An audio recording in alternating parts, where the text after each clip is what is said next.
Okay, I'm here with Aharon and Navot, the directors of Rabies. So guys, it's the first Israeli horror film to be shown at FrightFest in their 12-year history. So what's the filmmaking scene like back in Israel? Is there much genre filmmaking going on there, or are you the first guys to do that? Actually, there aren't a lot of genre films being made in Israel, not just horror, but also comedies and sport movies, nothing like that. The two main genres in Israel are political war films, but they don't, we're not relying on, heavy stuff, action scenes. That's only the drama of the war. And the other genre, which is very dominant in Israel, is the dysfunctional family drama. Okay. So we're doing only drama and war dramas, but no fun. We don't have any fun in our cinema. And Rabies is indeed the first Israeli horror film and one of the first genre films to come out of Israel. So that's the situation in Israel nowadays. Now, I believe it's your guys' first feature. Was it a difficult project to get off the ground? Actually, looking it back, I mean, it was difficult, but where you're trying to find a producer, trying to find funding, everything has happened so fast for us because we didn't want to go the usual way, waiting for government funds to support a horror film. So we kind of skipped that road and we approached producers directly, and we found one that read the script, met us, said, okay, we don't have a lot of money, we're not gonna shoot for a long period of time, but we're going to do it this year. Are you on board? And we said, yeah, we are, of course. And from that it went like domino. I mean, we approached few really famous actors in Israel, and after they said yes, all the other agencies of all the other actors really tried to push their actors in to do this very little low-budget horror film in Israel. So it was hard, but we were so excited that it's much harder now. I mean, after the film has been released and everything, but during the production time it was really fun. Really enjoyed ourselves. Okay, now the film really plays with genre conventions and audience's expectations. Was this a direct reaction to the kind of formulaic slasher movies that we often see in the cinema? Yeah, when we started doing or working or thinking about Rabies, we thought we wanted to do that because we saw a lot of films in the past 10 or 15 years in the slasher subgenre that don't lay so much emphasis on the characters. You see all these movies, and the only thing that you want to know is what will be the order of killing, of slashings, and in which, on one kind of tool the slasher will use to kill the person. But you never talk about the character, you never talk about his emotions, you never know what the outcomes are. So we decided to do like, that bit in Austin Powers when you see the guy who's being killed, and then you catch a glimpse of his family or his bodies in the bachelor party. So we decided to do that kind of slasher film when you care about the characters and you also always care about the outcomes. You see what happens to the characters after their death. You see how it affects the people who killed the other people. So you have another layer to your horror film, and I guess that's what made all the popular films in the 70s and the 80s so popular, because if you think about it, if you don't care about the characters, the thriller is gone, the suspense is gone. You're just in there for a nihilistic experience. Kill, and you laugh. So it's becoming a total comedy of horror. And we wanted to do something in the middle that have enough comedy in it, but also a tragedy. Because when you have this guy getting killed, then his wife tries to talk to him, but she can't get through to him. So it's devastating. Now the film is very much kind of farcical. It is very funny, even though it's obviously played totally straight. And I love the way that the events just totally spiral out of control. Were there any films that particularly influenced you while you were making that? I mean, a lot of the 70s films, of course, a lot of the horror classics by Wes Craven, and I'm a big fan of Steven Spielberg, and even though he did horror films per se, I mean, we kind of inspire. he did inspire us. From latest years, I have to say Quentin Tarantino is a huge influence on us on how he plays with the tones. In the one second you can be laughing, and the next second there's something really violent going on the screen. So a lot of the Coen brothers really influence us by the way they approach also the tones in the films. And in the past few years, a lot of Korean films really influenced us. They, the mixture of genres, jumping from one genre to another without the audience will notice it and be aware of it. So Rabies is kind of a genre blender of all genres, of all kind of tones, and playing with the expectations. I can say there were few. I can't say there were few horror films to influence us, but for specific scenes, there were like one scene that one film influenced us, and another scene that another film influenced us. That's it, I think. I like the early stuff by Wes Craven. Yeah. The Hills of Eyes and Last House on the Left, and of course my greatest homage. I want to do a remake for a gem from the 70s called Hitchhike, with David Hess. I don't know. Probably the viewers of FrightFest know what I'm talking about, because David Hess was a guest here a couple of years ago. He's a brilliant actor, underrated.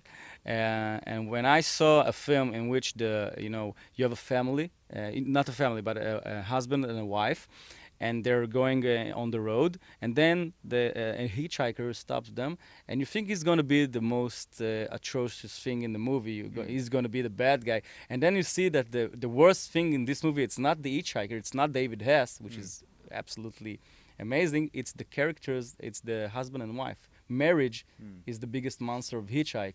So when we went to do Rabies, Navot and I always talked about that we want to do a film in which the usual monster, the usual slasher, will be the less frightening aspect of the film, and all the other characters, which you expect them to behave themselves and be the good guys, are the real monsters. So Hitchhike, for me, I guess personally, is a big influence. Okay, can you just talk about the shoot a little? I mean, obviously the film set outdoors. What was the biggest challenge when you were filming? We shot Rabies in 19 days, only in available light. We thought, okay, now that we have decided to make a horror film, we're going to do it very Israeli. I mean, we really wanted to make an Israeli horror film, not just imitating something that we saw in some international films. So the first thing that came to our head is like the gimmick or the spoiler of the film, which I won't say, but the slasher in this film is very different from all the slashers in slasher films. But that was the first gimmick, and then we decided to ask ourselves, what is more Israeli? And of course, the sun, the Mediterranean climate. And we thought, okay, we're going to shoot the entire film in broad daylight. Everything is out in the open. You can see everything. And we said, oh my God, that's brilliant. If we could make people be afraid, if we could create proper tension in a film that's been shot in broad daylight, we could really achieve something. So we shot it in 19 days, only in available light, and in the winter, which the light is much, you have less hours in the light. So that was, I think, was one of the main challenges. And the other one is this is the first time we've done special effects and makeup effects. And on top of that, all the special effects and makeup effects are being shot in one shots, in one long take, without editing. So all the explosions and accidents and gore stuff you see in Rabies is without editing. You see them as they happen. And another challenge for the crew of Rabies. So we kind of challenged ourselves in every aspect of the film, even in the writing the script. I mean, it's a multi-character script. You have 10 major characters and a few cameos. So we were kind of naive when we started making Rabies, and I think that really proved well, because if we were not that naive, I mean, we could have made maybe not such a very challenging film. But yeah, I mean, everybody said, I mean, you must be very brave to do that. And we said, it's just in our nature to do it. I mean, we can't think that we are brave or afraid. I mean, it was in our nature to make a horror film. It also forces you to be very creative. I mean, now that you've finished the film, what advice would you give to aspiring filmmakers out there who are looking to kind of make their first film? Oh. Go even more. I think that I learned from Navot that you can't think all the time about the outcomes. And that's the most important thing to do. Because in Israel, I don't know if it's like that in London or with British directors, but in Israel, everybody sets a line of, obstacles to himself. Oh, I can't do that, so I better not do that. Oh, I can't do this, so I better not do this. But Navot taught me that you never ask what can go wrong. You have to think about it, but never ask and make that part of your script. You have to, go the farther you can with your imagination, and then try to work something up along the way. Even in your script, even when you're writing, people like to do like 10,000 drafts before they're going on, shooting, and before they're giving it even to a producer. But the main thing we learned during doing Rabies is that you make changes along the way for an entire year. So go and do it first and ask questions along the way, not later when it's done, but along the way, not from the start, not trying to build up a film 4 years before you go to a producer just in your head. Yeah, because but it's basically trust your instinct and do what you love. I mean, if you love horror films, do horror films. Don't try to make a political drama just because you'll get the funding. Go and produce your own horror film. I mean, everybody told us you wouldn't get a government fund. You wouldn't find anyone to produce. And said, okay, we'll do it ourselves in weekends. I mean, you have to believe in it. You have to love it, and you have to give it everything. Otherwise, it won't turn out good. That's what we learned. So you're here at FrightFest. The film's already had a couple of screenings. How's the reaction been from the UK fans? it's been great. We've been great. It's amazing because England, I think, discovered horror films, with the Hammer stuff and stuff like that. And when you came to London, you're just afraid you wouldn't live up to the expectations.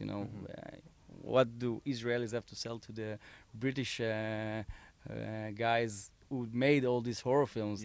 But the viewing was great. We got great reactions, also great reviews, and we heard from the festivals that this is the first time there's going to be a third screening for a film because of the demand. So I guess it's a good thing. But you have to understand we were very humble. We were just shocked to be here. It was a dream of ours. So hopefully it will be good also in the third screening. Okay, one final question. What's next for both of you? 2 days before we arrived, it was our producer's birthday, and we promised him to hand him the next script by then. Well, we promised him, and he actually said, if you're not going to give me the script, I'm going to keep you in Israel, and you're not going to FrightFest. I will take care of that. So we handed him the script, and after reading it, actually he summoned us for his office 1 day later. He was so excited from the script that he said, okay, we're going to shoot it this year. And he started making phone calls to the actors himself. Are you free? Are you free? Okay, because we're going to shoot it. And the minute we come back from FrightFest, he's just going to take our passports away. And we're going to shoot another genre film, of course. It's going to be twist on all the kidnap genre.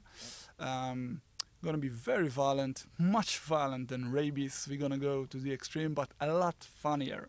I mean, we're going to do extreme on both sides. I mean, also play with the tones of when it's funny, when it's exciting, when you have tension, all kind of tones and emotion. It's going to be a roller coaster. Yeah, we're really excited about that. And it's also going to play with a lot of the audience expectations. Navot, thanks for joining us. Thank you. Thank you very much.